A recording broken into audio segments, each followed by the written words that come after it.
Баршаңызға сәлем. Қазір сіздерге ең керемет кекстің дайындалу тәсілін көрсететін боламын. Бұның жасалуы өзіме де қатты ұнады, және де піскен кезде сондай керемет шықты.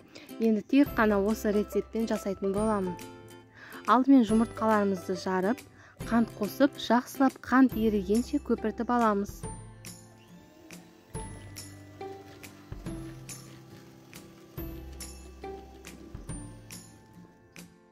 Осылай көпіріп шықты. Енді сары майымызды ертіп алатын боламын.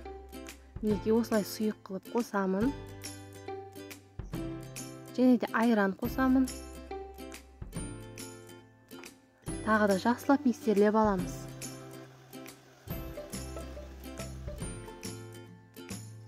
Осындай сұйық масса шықты.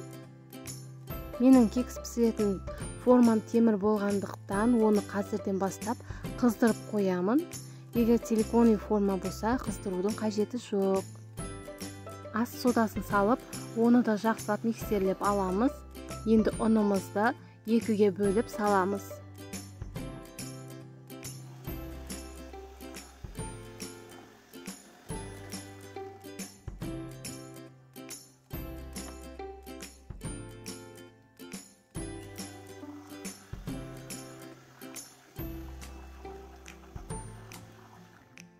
Осылай біркелкі масса шығады.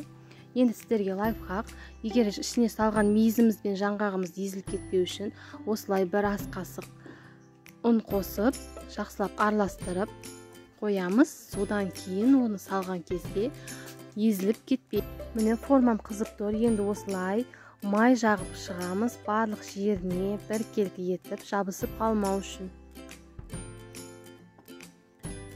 Жаңағы мейіз бен жаңғақты салып, жақсылап араластырамыз, барлық жеріне біркелкі етіп.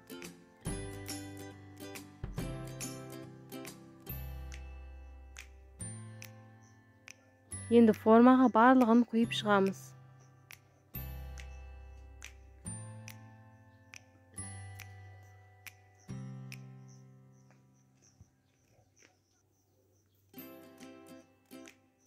Барлығын салып болғаннан соң 200 градуста 40-45 минуттай пісіріп аламыз. Жақсылап көтеріліп, қызарғанша, және де піскен соң таяқшаның көмегімен піскенін тексеретін боламыз.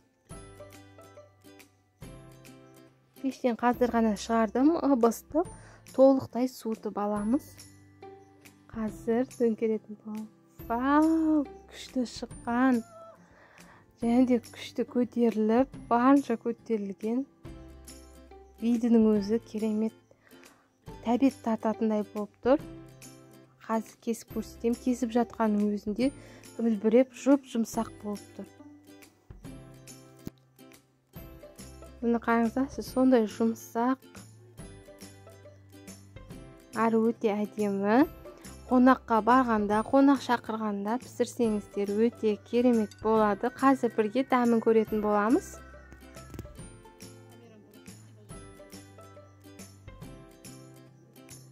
Дәмі тіл үйрет, міндетті түрде жасап көріңіздер. Баршаңызға ас болсын.